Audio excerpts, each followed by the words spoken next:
everything you need to know to go to Whistler. I'm Chris. This is the Spunky Princess, and in this video, we're going to be telling you how to get in, get around, what to eat, what to see, and what to do when you come to this town. The first thing you need to know when you come is just a little bit about this place. Whistler is located in Canada, the province of British Columbia, just 90 kilometers north of Vancouver. It is famous for being the home of the Winter Olympics in 2010. It is the largest ski resort in North America, and it's an amazing place that you're going to know all about and see throughout this video. All right, let me show you around. The second thing to know is just a little information to get you oriented to Whistler. Whistler has two mountains. This one that we're on right now, Whistler Mountain, and also Blackcomb Mountain. There are two big gondolas that get you up to either of these mountains, and then there are two villages that associate with each of these mountains. The Whistler main village has the lift that comes over to Whistler Mountain, and then the upper village has the gondola that comes to Blackcomb Mountain. Now, in addition to those two main villages that connect to the two mountains, there's a third village called Whistler Creekside. It is not pedestrian connected to the main two villages. It's a little bit of a drive or a bike ride, but Creekside does have gondolas and lifts that'll bring you up to Whistler Peak. It's a little bit out of the hustle and bustle of the Whistler main village, so if you're looking to kind of stay a little further away, then you might consider Creekside, but just know you're not going to have a lot to see, do, and eat once you get back to your hotel, if that's where you're staying. The third thing to know is about getting into Whistler, and if you're flying in, you'll likely be flying into Vancouver International Airport. And then how do you get to Whistler from there? Well, it's about a 2.5-hour drive. When you drive up there, it is a really scenic drive, and they call it the Sea to Sky Highway. You'll have to go through downtown Vancouver, and so it's going to take you a little bit of a while. Plan for some traffic times. There's no public transportation to get you into Whistler from Vancouver. There are companies that operate shuttle buses, and so they range from like $30 to $80. If you've got a whole bunch of money, you can take a float plane into Whistler in the summer. And if you're a super high roller, helicopter, $3,000, you can get a helicopter from Vancouver. By the way, if you are driving and you come here in the winter, you do need winter tires after October through March. The fourth thing to know is about getting around Whistler, and Whistler really designed for pedestrian walking. The villages, the three of them, the upper village, the main village, and Creekside all have a central walking plaza promenade, so your feet are definitely the best way to get around. Now, if you're driving, there are some parking garages within the different villages. They're going to cost you. The day lots are free in the evenings if you're coming in the evenings. Otherwise, they're going to cost you in the day too. There are some free buses that you can take around the villages or between the villages. And if you're going a bit further, BC Transport operates buses for $2.50 a ride, so not a bad deal. The fifth thing to know is about when to go. Summer runs through May through October. That's when it's going to be pretty warm, shorts and t-shirt kind of weather. If you're coming here for winter, snow is going to be on the ground, generally December to April. Typical winter temperatures average about 0 degrees Celsius during the day and -6 degrees Celsius overnight in the village. But on rare occasions, it can actually get really cold, like -40 degrees. Summer, as you saw, it was quite warm, but the nights tend to be cool. So even though I was wearing shorts and a t-shirt at nighttime, it was really cold and I needed to put on a fleece and long pants. But if you do come in the shoulder season, spring or fall, just be aware a lot of the things are going to be closed seasonally, closed earlier, closed on weekdays. We were here in October, and this is the upper village. You'll notice not a lot of people.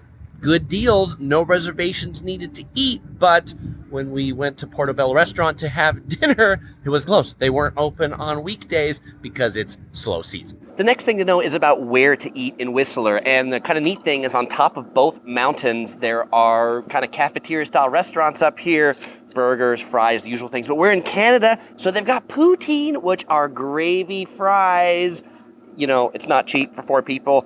2 hamburgers, a hot dog, and gravy fries. We spent $69, but you know, it's a pretty clean place, good restrooms, but the best food is going to be down in the village. Our favorite thing we ate down in the village was the porchetta sandwich at Portobello restaurant in the Fairmont Hotel. We liked it so much, we ate here twice in just 5 days. Not just good, it's really good. The porchetta, it's melt in your mouth, fatty. It's like a complex flavor between the spicy sauce, super fluffy but also crunchy bread, We really like this. If you're coming to Whistler and you're gonna be like on this north side of the village, you should like make a beeline to this place. Our second favorite meal was at ARAXI restaurant in the village center of Whistler for their 4-course fixed price menu, $41 on weekdays. Make a reservation if you're gonna eat here. We had some really great mushroom soup, sushi. OC Girl had some really great oysters. I really enjoyed the roast duck breast and some really tasty dessert. But again, don't eat at this place if you're in a rush. If you're looking for more of a family-friendly restaurant, check out the Old Spaghetti Factory. It's located in the Crystal Building down in the basement level, but this place is classic Italian dining. Think lots of marinara sauce type dishes. The Spunky Princess, she really enjoyed her spaghetti with meatballs. I enjoyed the lasagna.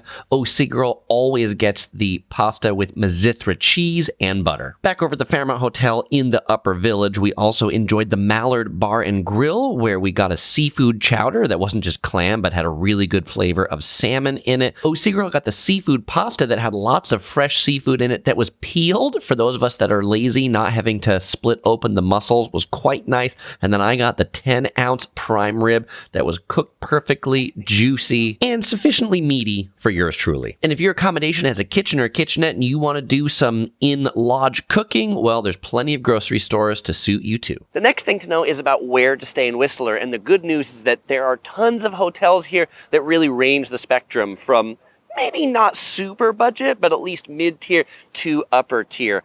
We stayed at 2 hotels on this trip. One, the Fairmont Chateau Whistler. We love this hotel. If you looking at a luxury hotel, this one's pretty good. The Four Seasons just across the way is also popular, but some people don't like these hotels because they're in the upper village instead of in the main village. So you might want to consider what lift you're taking or where other restaurants and activities are, but there's more activities down in the main village. Another one we stayed at is the Summit Lodge, a small kind of boutique hotel that had a little bit of a kitchen and sofa beds. We'll have full reviews of those coming up. You'll find those in the Whistler playlist down in the description or at the end of this video as soon as those are out. But those are 2 solid hotels to consider at definitely different ends of the price spectrum. One of the quintessential things to do in Whistler in the summer is to ride the peak-to-peak gondola. When there's no snow, you can still ride the gondolas. They're for sightseeing at the top. There's hiking, there's restaurants, which I'm going to show you. And because there's 2 mountains, there's a gondola that goes between the 2. Ticket prices when we came were about $80. And make sure when you come, you check the calendar that it actually operates the days you're coming, because when we came, it only operated on weekends. And when we came here in October, there was still snow on the mountain. Not from this year. This snow is from last year. In the summer, you'll find farmers markets in the villages selling fruit, souvenirs, and even prepared foods. Here was some fresh cooked okonomiyaki. Now, while there's no skiing or snowboarding in the summer, there is mountain biking, and it's super popular here. It's a full service mountain bike hill because you can even wash your bike right here when you're done before you put it in your car. Now, if you're wondering how do you get your bike at the top of the mountain, they've got these special lifts right here. You place your bike on it and it takes it up to the top. They've got separate lifts just for you. Now, if mountain biking seems a little too adventuresome to you, there are plenty of less adventurous activities, including just strolling around Whistler's villages. You can easily spend a couple hours to a couple days exploring every nook and cranny of the shops, restaurants, and attractions. The Spunky Princess really enjoyed the children's playground over by the Olympic Plaza, and we all enjoyed the plentiful, clean, and modern public restrooms all throughout Whistler's villages. If you like wild animals, they've got wildlife viewing tours, in particular for the, I'm going to call him a friendly black bear. Hopefully. Tired of swimming in your hotel swimming pool? In a hotel that doesn't have a swimming pool? Well, come to the Lost Lake Beach, where you can swim in this lake that was formed by a chunk of ice that broke off the Whistler Glacier. And if you cross-country ski over here in the winter, you can warm up at the Lost Lake Warming Hut. So there's a lot of hiking trails in Whistler. You can access some from the bottom and more from the top. But one thing that's a bit disappointing is that if you come at the end of the summer, a lot of them are closed. So make sure to check when you're coming that the trails you want to hike are actually open, because a lot of them are up at the tippy top and the lifts aren't running to go up there. here at the end of summer. One of the most unique hikes near Whistler, I say it's only 10-minute drive away, is the train wreck hike where there are 7 of these wrecked train cars.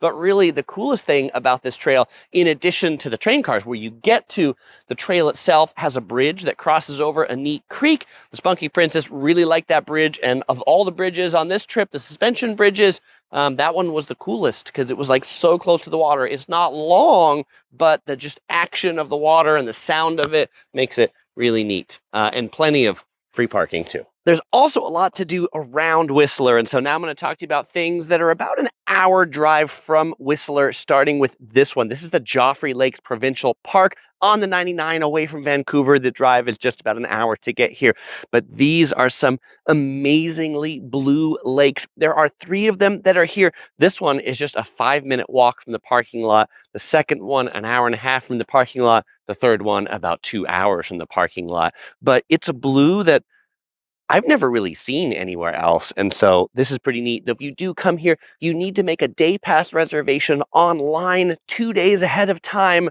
Don't try to just turn up and get in. They will turn you away.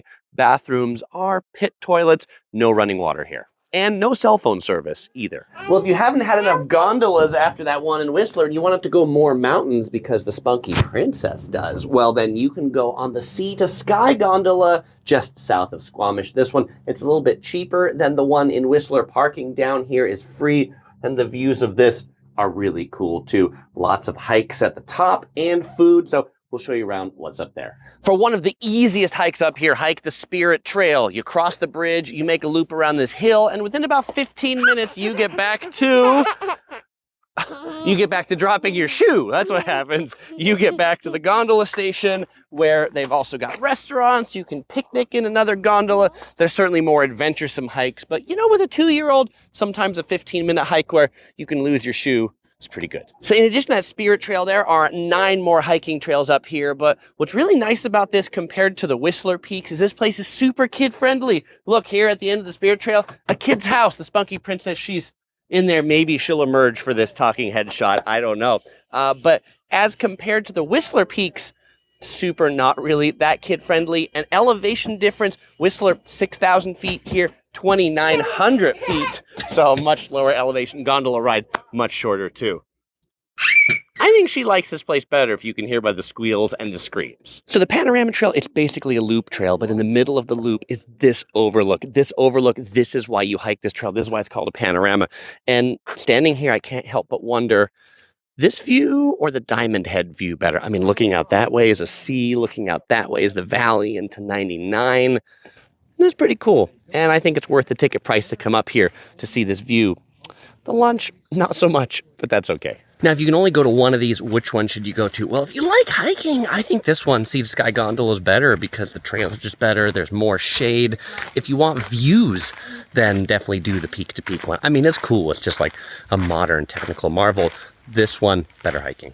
And the last thing you need to know is that we've got more videos on Whistler, walking tours of the village, hotel reviews, and travel guides on Vancouver and Victoria. If you want to check those out, you'll find links on the screen, also in the description below. And as usual, we won't say goodbye because we're going to see you in the next video.